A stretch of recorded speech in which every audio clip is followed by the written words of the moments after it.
Hey friends. Um, this morning I had a little kind of impression come through, um, and it's still in a similar vein, I guess, to what I feel like I've talked about a lot recently. And this is very much coming out of my experience of reading a book called Positive Discipline, which I still haven't quite finished, but I'm getting pretty close. And the one of the kind of key insights that the book offers, this is in the context of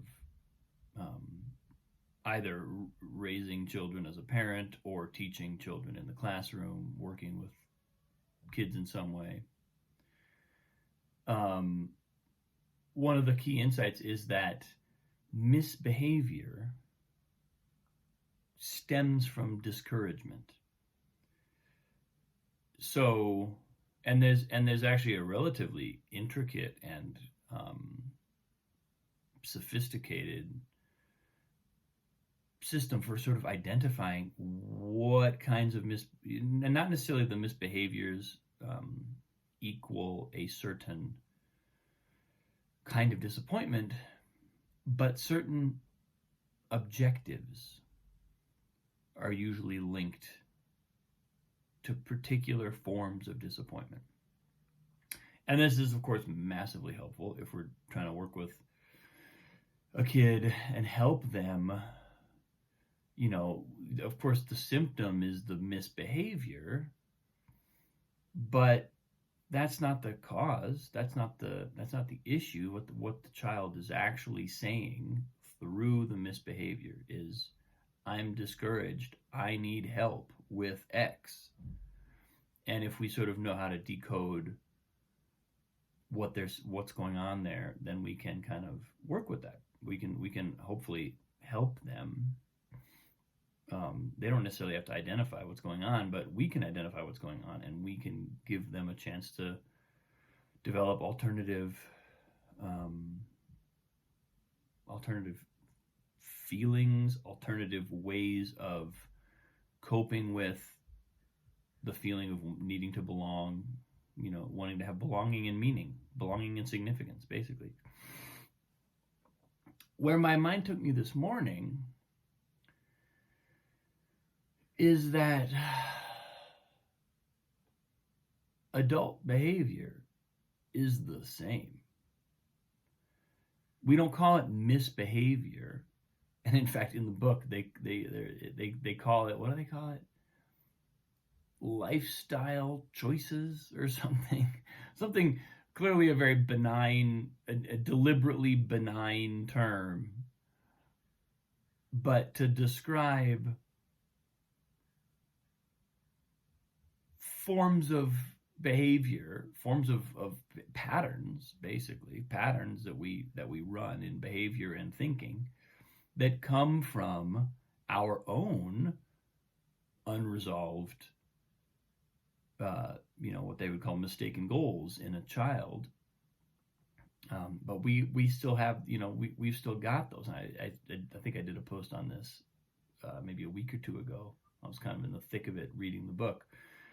But what's really showing up for me now is everywhere I look, whenever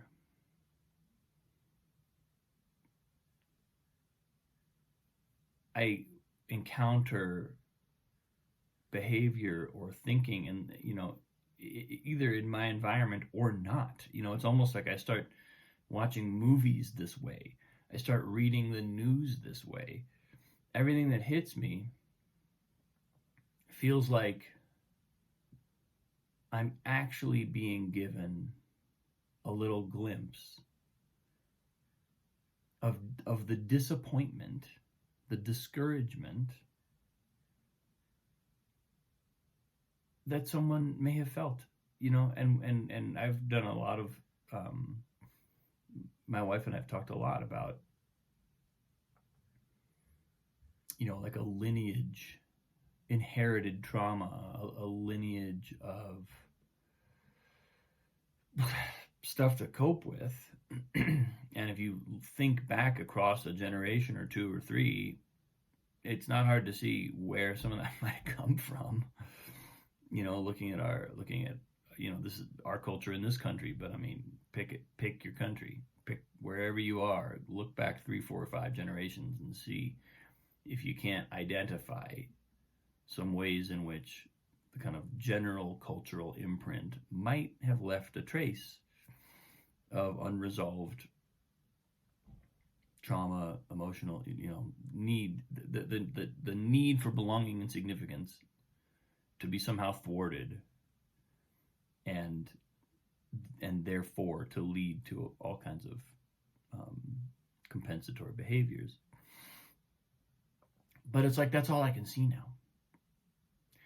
And I mean, that's not true. That's not all I can see. I can still get irritated. I still have my initial emotional response, and I still feel like I could afford to do some work around knowing that every kind of behavior like that is actually a form of expressed discouragement. Now, what gets tricky in an adult is the pattern is deeper. And as adults, we haven't just adopted a compensatory behavior. We've spent years using it, and that means we have a history of justification and a history of success with that behavior. However functional or healthy it may appear to us or to others, that behavior is what has gotten us to where we are now. So letting it go is different when you're 40 than when you're 4. Ideally, some of this reprogramming and some of this, helping to identify and really lean into healthy ways of getting our needs met is something we can do kind of early. We can help children do it earlier so that they don't have to run these programs for years and years and years, and then go to therapy and then talk about it and then figure out what they're doing. And then, they'll probably have other things where they have to do that. I don't know, there's almost no guarantee. There's no guarantee that we'll get it all right. But I guess what has showed up, in the context of really looking at young people and being a parent and having, this sense of wanting to do anything I possibly can to help her have opportunities for healthy expression, is just a massive empathy for adults and for the little 4-year-old that's in each of us. And because it's not any more functional just because we call it a lifestyle choice as opposed to a misbehavior,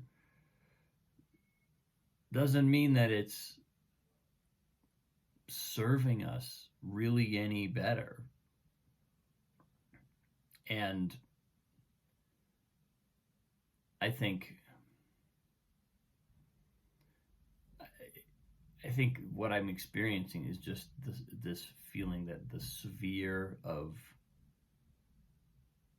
concern, the sphere of care, from this insight. I read these insights about children, and I have a child who is my entire heart, and it doesn't take too long marinating with that feeling to realize every single human being is that. Every single adult human being, however crusty and cynical, and everybody is that, was that, and is that on some level. And so, it's almost, and what that does then internally is our emotions and the actual emotional experience that we have in response to other human beings. Everything changes. It's not about what am I feeling, and what am I, my feelings are no longer a one for one affair. My emotions are no longer, this is what I'm feeling and this is what I should, my feelings are not about me. That's the kind of like bizarre. And again, I'm not saying that I'm all the way there. I still often make my feelings about me. But if I didn't, if I stopped doing that, if I could get to where I truly understood that every single time I have an emotional response, it's a response. It's being provoked by something.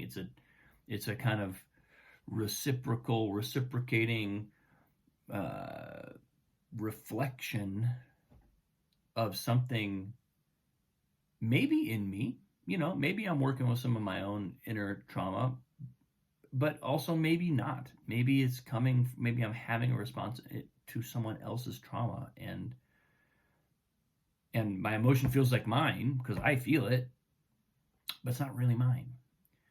And if that is true, then all of those responses in every situation become this web of awareness that can go everywhere. And all of a sudden, my emotions become access to the deep truths of our community, of my immediate, uh, close friends and loved ones.